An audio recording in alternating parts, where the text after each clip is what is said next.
शुक्लांबरधरं विष्णुं शशिवर्णं चतुर्भुजं प्रसन्नवदनं ध्यायेत् सर्वविघ्नोपशान्तये। व्यासं वसिष्ठनप्तारं शक्तैः पौत्रमकल्मषं पराशरात्मजं वन्दे शुकतातं तपोनिधिं। व्यासाय विष्णुरूपाय व्यासरूपाय विष्णवे नमो वै ब्रह्मनिधये वासिष्ठाय नमो नमः। अविकाराय शुद्धाय नित्याय परमात्मने सदैकरूपरूपाय विष्णवे सर्वजिष्णवे। यस्य स्मरणमात्रेण जन्म संसारबन्धनात् विमुच्यते नमस्तस्मै विष्णवे प्रभविष्णवे। ॐ नमो विष्णवे प्रभविष्णवे। श्रीवैशम्पायन उवाच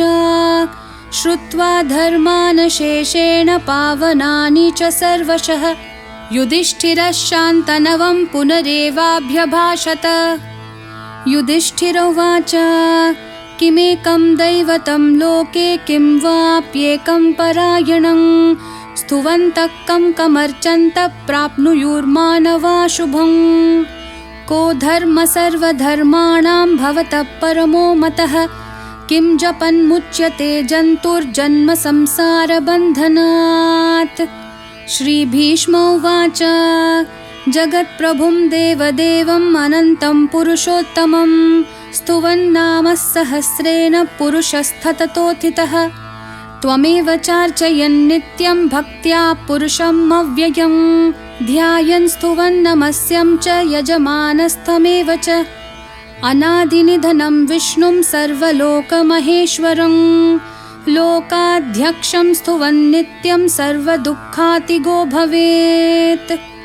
ब्रह्मण्यं सर्वधर्मज्ञं लोकानां कीर्तिवर्धनं लोकनाथं महद्भूतं सर्वभूतभवोद्भवम्। एष मे सर्वधर्माणां धर्मोऽधिकतमो मतः यद्भक्त्या पुण्डरीकाक्षं स्तवैरर्चयन्नरः सदा।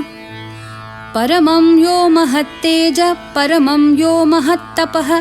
परमं यो महद्ब्रह्म परमं यः परायणं। पवित्राणां पवित्रं यो मङ्गलानां च मङ्गलं दैवतं देवतानां च भूतानां यो व्ययपितः यतः सर्वाणि भूतानि भवन्त्यादियुगागमे यस्मिंश्च प्रलयं यान्ति पुनरेव युगक्षये। तस्य लोकप्रधानस्य जगन्नाथस्य भूपते विष्णोर्नाम सहस्रं मे शृणु पापभयापहम्। यानि नामानि गौणानि विख्यातानि महात्मनः ऋषिभिः परिगीतानि तानि वक्ष्यामि भूतये। ऋषिर्नाम्नां सहस्रस्य वेदव्यासो महामुनिः छन्दोनुष्टुप् तथा देवो भगवान् देवकीसुतः। अमृतांशोद्भवो बीजं शक्तिर्देवकीनन्दनः त्रिसामा हृदयं तस्य शान्त्यर्थे विनियुज्यते। विष्णुं जिष्णुं महाविष्णुं प्रभविष्णुं महेश्वरम् अनेकरूपदैत्यान्तं नमामि पुरुषोत्तमम्। अस्य श्रीविष्णोर्दिव्यसहस्रनामस्तोत्रमहामन्त्रस्य श्रीवेदव्यासो भगवान् ऋषिः अनुष्टुप् छन्दः श्रीमहाविष्णु परमात्मा श्रीमन्नारायणो देवता अमृतांशोद्भवो भानुरुतिबीजं देवकीनन्दनशिष्टेऽधि शक्तिः उद्भवक्षोभनो देव इति परमो मन्त्रः। शङ्खबृन्नन्दकी चक्रती कीलकं शाङ्गधन्वा गदाधर इति अस्त्रं रथाङ्गपाणि रक्षोभ्य इति नेत्रं त्रिसामा सामगसामेति कवचम् आनन्दं परब्रह्मेति योनिः ऋतुसुदर्शनकाल इति दिग्बन्धः श्रीविश्वरूप इति ध्यानम्। श्रीमहाविष्णु प्रीत्यर्थे सहस्रनाम जपे विनियोगः ध्यानम्। क्षीरोदन्वत्प्रदेशे शुचिमनिविलसत्सैकते मौक्तिकानां मालाक्लृप्तासनस्थस्फटिकमणिनिभैर्मौक्तिकैर्मण्डिताङ्गः शुभ्रैरभ्रैरदभ्रैरुपरि विरचितैर्मुक्तपीयूषवर्षैः आनन्दीन पुनीयादरिनलिनगदा शङ्खपाणिर्मुकुन्दः भूपादौ यस्य नाभिर्वियदसुरनिलश्चन्द्रसूर्यौ च नेत्रे कर्णावाशाशिरोद्यौर्मुखमपि दहनो यस्य वास्तेयमब्धिः अन्तस्तं यस्य विश्वं सुरनरखगो भोगि गन्धर्वदैतेः चित्रं रं रम्यते तं त्रिभुवनवपुषं विष्णुमीशं नमामि। ॐ नमो भगवते वासुदेवाय। शान्ताकारं भुजगशयनं पद्मनाभं सुरेशं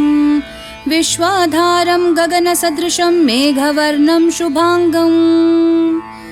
लक्ष्मीकान्तं कमलनयनं योगिहृद्ध्यानगम्यं वन्दे विष्णुं भवभयहरं सर्वलोकैकनाथं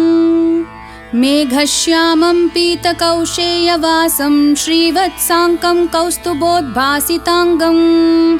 पुण्योपेतं पुण्डरीकायताक्षं विष्णुं वन्दे सर्वलोकैकनाथं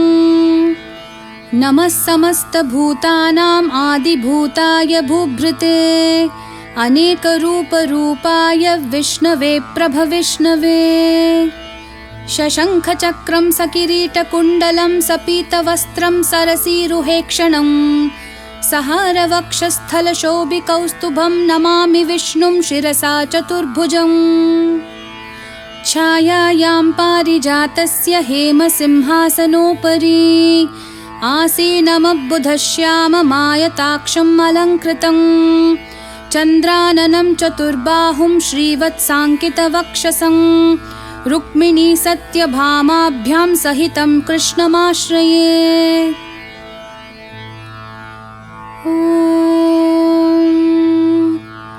विश्वं विष्णुर्वशत्कारो भूतभव्यभवत्प्रभुः भूतकृद्भूतभृद्भावो भूतात्मा भूतभावनः पूतात्मा परमात्मा च मुक्तानां परमागतिः अव्ययः पुरुषः साक्षी क्षेत्रज्ञोऽक्षर एव च योगो योगविधां नेता प्रधानपुरुषेश्वरः नारसिंह वपुः श्रीमान् केशवः पुरुषोत्तमः सर्वः सर्वः शिवस्थाणुर्भूताधिर्निधिरव्ययः सम्भवो भावनो भर्ता प्रभवः प्रभुरीश्वरः स्वयंभूः शम्भुरादित्य पुष्कराक्षो महास्वनः अनादिनिधनो धाता विधाता धातुरुत्तमः अप्रमेयो ऋषिकेश पद्मनाभोऽमरप्रभुः विश्वकर्मा मनुस्त्वष्टा स्थविष्ठस्थविरो ध्रुवः अग्राह्य शाश्वत कृष्णो लोहिताक्ष प्रतर्दनः प्रभूतस्त्रिककुब्धाम पवित्रं मङ्गलं परम् ईशान प्राणद प्राणो ज्येष्ठ श्रेष्ठ प्रजापतिः हिरण्यगर्भो भूगर्भो माधवो मधुसूदनः ईश्वरो विक्रमी धन्वी मेधावी विक्रमाक्रमः अनुत्तमो दुराधर्ष कृतज्ञ कृतिरात्मवान् सुरेशः शरणं शर्म विश्वरेता प्रजाभवः अहः संवत्सरो व्याळ्ह प्रत्ययः सर्वदर्शनः अजः सर्वेश्वरः सिद्धः सिद्धि सर्वाधिरच्युतः वृषाकपिरमेयात्मा सर्वयोगविनिःसृतः वसुर्वसुमनाः सत्य समात्मा संमिताः समः अमोघः पुण्डरीकाक्षो वृषकर्मा वृषाकृतिः रुद्रो बहुशिरा बभ्रूर्विश्वयोनिः शुचिश्रवाः अमृतः शाश्वतस्थाणुर्वरारोहो महातपाः सर्वगः सर्वविद्भानु विश्वक्सेनो जनार्दनः वेदो वेदविधव्यङ्गो वेदाङ्गो वेदवित्कविः लोकाध्यक्षः सुराध्यक्षो धर्माध्यक्षः कृताकृतः चतुरात्मा चतुर्व्यूहश्चतुर्धंश्रश्चतुर्भुजः भ्राजिष्णुर्भोजनं भोक्ता सहिष्णुर्जगदादिजः अनघो विजयो जेता विश्वयोनिः पुनर्वसुः उपेन्द्रो वामनः प्रांशुरमोघः सुचिरूर्जितः अतीन्द्रः संग्रहः सर्गो धृतात्मा नियमो यमः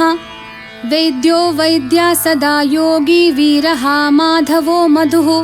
अतीन्द्रियो महामायो महोत्साहो महाबलः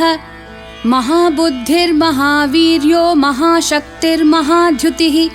अनिर्देश्य वपुः श्रीमान् अमेयात्मा महाधृदक् महेश्वासो महीभर्ता श्रीनिवासः सतां गतिः अनिरुद्धः सुरानन्दो गोविन्दो गोविदाम्पतिः मरिचिर्तमनोहंसः सुपर्णो भुजगोत्तमः हिरण्यनाभः सुतपाः पद्मनाभः प्रजापतिः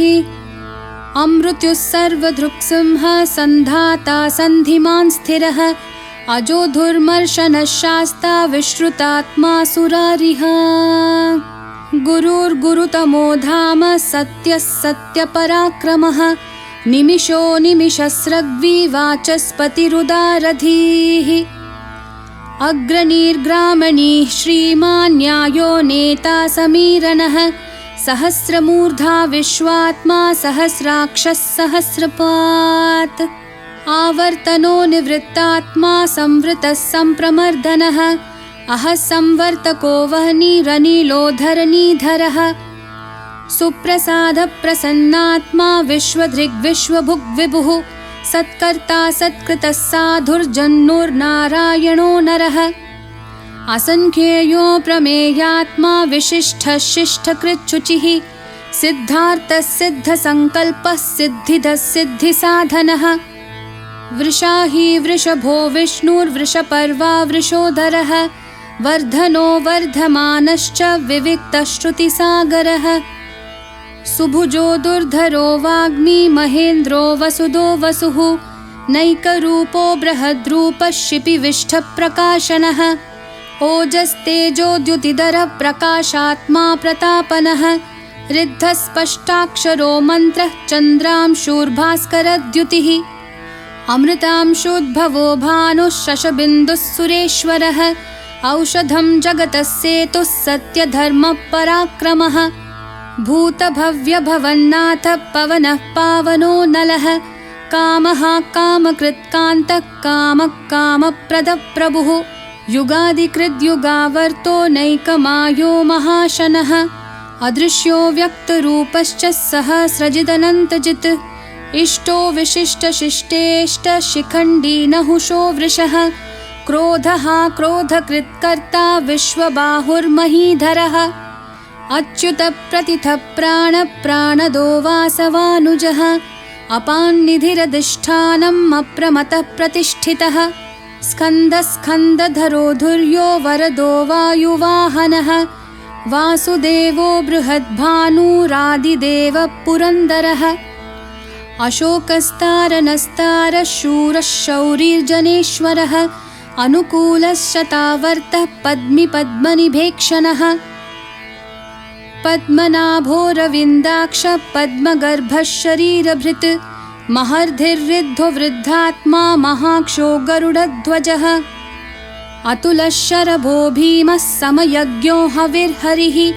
सर्वलक्षणलक्षण्यो लक्ष्मीवान् समितिञ्जयः विक्षरो रोहितो मार्गो हेतुर्दामोदरः सहः महीधरो महाभागो वेगवानमिताशनः उद्भवः क्षोभनो देवः श्रीगर्भः परमेश्वरः करणं कारणं कर्ता विकर्ता गहनो गुहः व्यवसायो व्यवस्थानः संस्थानस्थानदो ध्रुवः परर्धिः परमस्पष्टतुष्टपुष्टक्षुभेक्षणः रामो विरामो विरतो मार्गो नेयो नयो नयः वीरशक्तिमतां श्रेष्ठो धर्मो धर्मविदुत्तमः वैकुण्ठः पुरुषः प्राणदः प्रणवपृथुः हिरण्यगर्भः शत्रुघ्नो व्याप्तो वायुरधोक्षजः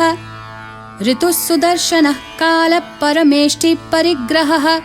उग्रसंवत्सरो दक्षो विश्रामो विश्वदक्षिणः विस्तारस्थावरस्थाणुः प्रमाणं बीजमव्ययम् अर्थोऽनर्थो महाकोशो महाभोगो महाधनः अनिर्विन्नस्थविष्टो भूर्धर्मयूपो महामखः नक्षत्रनेमिर्नक्षत्री क्षमः क्षामसमीहनः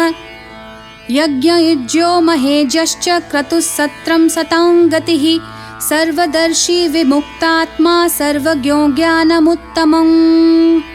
सुव्रतः सुमुखः सूक्ष्मः सुघोषः सुखदः सुहृत् मनोहरो जितक्रोधो वीरबाहुर्विदारणः स्वापनः स्ववशो व्यापी नैकात्मा नैककर्मकृत् वत्सरो वत्सलो वत्सी रत्नगर्भो धनेश्वरः धर्मगुप्धर्मकृद्धर्मी सदसत्क्षरमक्षरम् अविज्ञाता सहस्रांशोर्विधाता कृतलक्षणः गभस्तिनेमि सत्त्वस्थः सिंहो भूतमहेश्वरः आदिदेवो महादेवो देवेशो देवभृद्गुरुः उत्तरो गोपतिर्गोप्ता ज्ञानगम्यः पुरातनः शरीरभूतभृद्भोक्ता कपीन्द्रो भूरि दक्षिणः सोमपोमृतपः सोमः पुरुजित्पुरुसत्तमः विनयो जयः सत्यसन्धो दाशार्हः सात्वतां पतिः जीवो विनयिता साक्षी मुकुन्दोमितविक्रमः अम्भोनिधिरनन्तात्मा महोदधिशयोऽन्तकः अजो महार्हस्वाभाव्यो जितामित्रप्रमोदनः आनन्दो नन्दनो नन्दः सत्यधर्मात्रिविक्रमः महर्षि कपिलाचार्य कृतज्ञो मेदिनीपतिः त्रिपदस्त्रिदशाध्यक्षो महाशृङ्गकृतान्तकृत् महावराहो गोविन्दः सुषेणः कनकाङ्गदिः गुह्यो गभीरो गहनो गुप्तश्चक्रगदाधरः वेधास्वाङ्गोजितः कृष्णो दृढः सङ्कर्षणाच्युतः वरुणो वारुणो वृक्षः पुष्कराक्षो महामनाः भगवान् भगहानन्दी वनमाली हलायुधः आदित्यो ज्योतिरादित्य सहिष्णुर्गतिसत्तमः सुदन्वाखण्डपरशुर्दारुणो द्रविणप्रदः दिवस्प्रक्सर्वदृग्व्यासो वाचस्पतिरयो निजः त्रिसामः सामगः सामन्निर्वाणं भेषजं भिषक् सन्न्यासकृच्छमः शान्तो निष्ठः शान्तिपरायणम् शुभाङ्गः शान्तिदस्सृष्टा कुमुदः कुवलेशयः गोहितो गोपतिर्गोप्ता वृषभाक्षो वृषप्रियः अनिवर्ती निवृत्तात्मा संक्षेप्ताक्षेमकृच्छिवः श्रीवत्सवक्षा श्रीवासः श्रीपतिः श्रीमतांवरः श्रीधः श्रीशः श्रीनिवासः श्रीनिधिः श्रीविभावनः श्रीधरः श्रीकरः श्रेयः श्रीमान् लोकत्रयाश्रयः स्वक्षः सङ्घः शतानन्दो नन्दिर्ज्योतिर्गणेश्वरः विजितात्मा विधेयात्मा सत्कीर्तिश्छिन्नसंशयः उदीर्णः सर्वतश्चक्षुरनीशः शाश्वतस्थिरः भूषयो भूषणो भूतिर्विशोकः शोकनाशनः अर्चिष्मान्नर्चितः कुम्भो विशुद्धात्मा विशोधनः अनिरुद्धो प्रतिरथः प्रद्युम्नामितविक्रमः कालनेमी निहावीरः शौरिः शूरजनेश्वरः त्रिलोकात्मा त्रिलोकेशः केशवः केशिहा हरिः कामदेवः कामपालः कामी कान्तकृतागमः अनिर्देश्य वपुर्विष्णु वीरोऽनन्तो धनञ्जयः ब्रह्मण्यो ब्रह्मकृद्ब्रह्मा ब्रह्म ब्रह्मविवर्धनः ब्रह्मविद् ब्राह्मणो ब्रह्मी ब्रह्मज्ञो ब्राह्मणप्रियः महाक्रमो महाकर्मा महातेजा महोरगः महाक्रतुर्महायज्वा महायज्ञो महाहविः स्थव्यस्थवप्रियस्तोत्रं स्तुतिस्तोतारणप्रियः पूर्णपूरयिता पुण्यः पुण्यकीर्तिरनामयः मनोजवस्तीर्थकरो वसुरेता वसुप्रदः वसुप्रदो वासुदेवो वसुर्वसुमना हविः सद्गति सत्कृतिः सत्ता सद्भूतिः सत्परायणः शूरसेनो यदुश्रेष्ठा सन्निवासः सुयामुनः भूता वासो वासुदेवः सर्वासु निलयो नलः दर्पः दर्पदो दृप्तो दुर्धरोऽथा पराजितः विश्वमूर्तिर्महामूर्तिर्दीप्तमूर्तिरमूर्तिमान् अनेकमूर्तिरव्यक्तः शतमूर्तिः शताननः एकोनैकः सवक्कं किं यत्तत्पदमनुत्तमं लोकबन्धुर्लोकनाथो माधवो भक्तवत्सलः सुवर्णवर्णो हेमाङ्गो वराङ्गश्चन्दनाङ्गदी वीरः विषमः शून्यो घृताशीरचलश्चलः अमानीमानदो मान्यो लोकस्वामी त्रिलोकधृक् सुमेधा मेधजो धन्यः सत्यमेधाधराधरः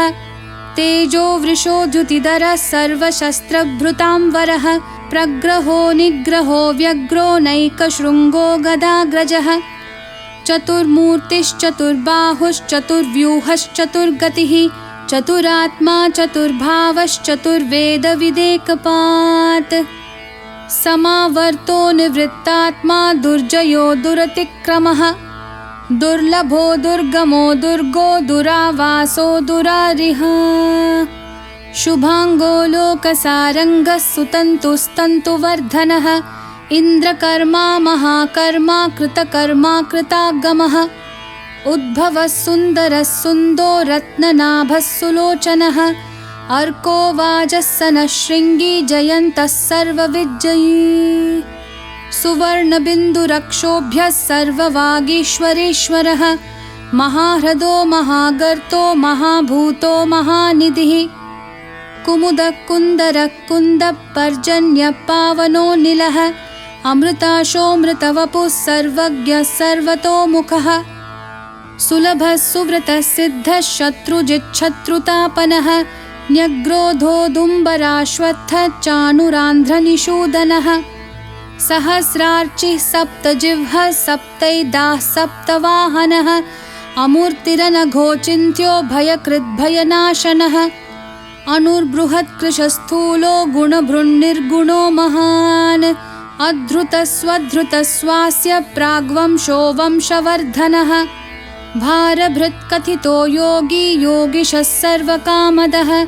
आश्रमः श्रमणः क्षामः सुपर्णो वायुवाहनः धनुर्धरो धनुर्वेदो दण्डो दमयिता दमः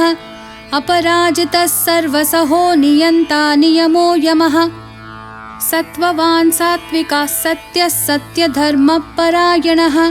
अभिप्रायप्रियार्होर्हः प्रियकृत्प्रीतिवर्धनः विहाय सगतिर्ज्योतिः सुरुचिर्हुतभुग्विभुः रविर्विरोचनः सूर्यः सविता रविलोचनः अनन्तो हुतभुग्भोक्ता सुखदो नैकजोऽग्रजः अनिर्विण्णः सदामर्षि लोकाधिष्ठानमद्भुतः सनातनतमः कपिलः कपिरव्ययः स्वस्तिदः स्वस्तिकृत् स्वस्ति स्वस्ति भुक् स्वस्ति दक्षिणः अरौद्रकुण्डलीचक्री विक्रमयूर्जितशासनः शब्दातिगः शब्दसः शिशिरः शर्वरीकरः अक्रूरपेशलो दक्षो दक्षिणक्षमिनां वरः विद्वत्तमो वीतभयपुण्यश्रवणकीर्तनः उत्तारणो दुष्कृतिः पुण्यदुःस्वप्ननाशनः वीरः रक्षणः सन्तो जीवनः पर्यवस्थितः अनन्तरूपोऽनन्तश्रीर्जितमन्युर्भयापहः चतुरश्रो गभीरात्मा विदिशो व्यादिशोऽधिशः अनादिर्भूर्भुवो लक्ष्मी सुवीरो रुचिराङ्गदः जननो जनजन्मादिः भीमो भीमपराक्रमः आधारनिलयो धाता पुष्पहासप्रजागरः ऊर्ध्वगः सत्पथाचारः प्राणदः प्रणवः पणः प्रमाणं प्राणनिलय प्राणभृत् प्राणजीवनः तत्त्वं तत्त्वविदेकात्मा जन्म मृत्युजरातिगः भूर्भुवः स्वस्तरुस्तारः सविता प्रपितामहः यज्ञो यज्ञपतिर्यज्वा यज्ञाङ्गो यज्ञवाहनः यज्ञभृद्यज्ञकृद्यग्नि यज्ञभुग्यज्ञसाधनः यज्ञान्तकृद्यज्ञगुह्यं मन्नमन्नादयेव च आत्मयोनि स्वयं जातो वैखानः सामगायनः देवकीनन्दनः स्रष्टा क्षितीशः पापनाशनः शङ्खबृन्नन्दकी चक्री शाङ्खधन्वा गदाधरः रथाङ्गपाणिरक्षोभ्यः सर्वप्रहरणायुधः सर्वप्रहरणायुध ॐ नमः इति वनमाली गदीशाङ्गी शङ्खी चक्री च नन्दकी श्रीमान् नारायणो विष्णुर्वासुदेवोऽभिरक्षतु वनमाली गदीशाङ्गी शङ्खी चक्री च नन्दकी श्रीमान् नारायणो विष्णुर्वासुदेवोऽभिरक्षतु वनमाली गदीशाङ्गी शङ्खी चक्री च नन्दकी श्रीमान् नारायणो विष्णुर्वासुदेवोऽभिरक्षतु इतीदं कीर्तनीयस्य केशवस्य महात्मनः नाम्नां सहस्रं दिव्यानाम् अशेषेण प्रकीर्तितम् य इदं शृणुयान्नित्यं यश्चापि परिकीर्तयेत् नाशुभं प्राप्नुयात् किञ्चित् सोमुत्रेह च मानवः वेदान्तगो ब्राह्मणः स्यात् क्षत्रियो विजयी भवेत् वैश्यो धनसमृद्धः स्यात् शूद्रः सुखमवाप्नुयात् धर्मार्थी प्राप्नुयात् धर्ममर्थार्थी चार्थमाप्नुयात् कामानवाप्नुयात् कामी प्रजार्थी चाप्नुयात् प्रजाम् भक्तिमान् यः सदोत्थाय शुचिस्तद्गतमानसः सहस्रं वासुदेवस्य नाम्नामेतत् प्रकीर्तयेत् यशः प्राप्नोति विपुलं याति प्राधान्यमेव च अचलां श्रियमाप्नोति श्रेयः प्राप्नोत्यनुत्तमम् न भयं क्वचिदाप्नोति वीर्यं तेजश्च विन्दति भवत्यरोगोऽद्युतिमान् बलरूपगुणान्वितः रोगार्तो मुच्यते रोगात् बद्धो मुच्येत बन्धनात् भयान्मुच्येत भीतस्तु मुच्येतापन्न आपदः दुर्गान्यतितरत्याशु पुरुषः पुरुषोत्तमम् स्तुवन्नाम सहस्रेण नित्यं भक्तिसमन्वितः वासुदेवाश्रयो मर्त्यो वासुदेवपरायणः सर्वपापविशुद्धात्मा याति ब्रह्म सनातनम् न वासुदेवभक्तानाम् अशुभं विद्यते क्वचित् जन्म मृत्युजरा व्याधि भयं नैवोपजायते इमं स्तवमधीयानः श्रद्धा भक्तिसमन्वितः युज्येतात्मा सुखक्षान्ति श्रीधृति स्मृतिकीर्तिभिः न क्रोधो न च मात्सर्यं न लोभो न शुभामतिः भवन्ति कृतपुण्यानां भक्तानां पुरुषोत्तमे द्यौः स चन्द्रार्कनक्षत्राखं दिशो भूर्महोदधिः वासुदेवस्य वीर्येण विधृतानि महात्मनः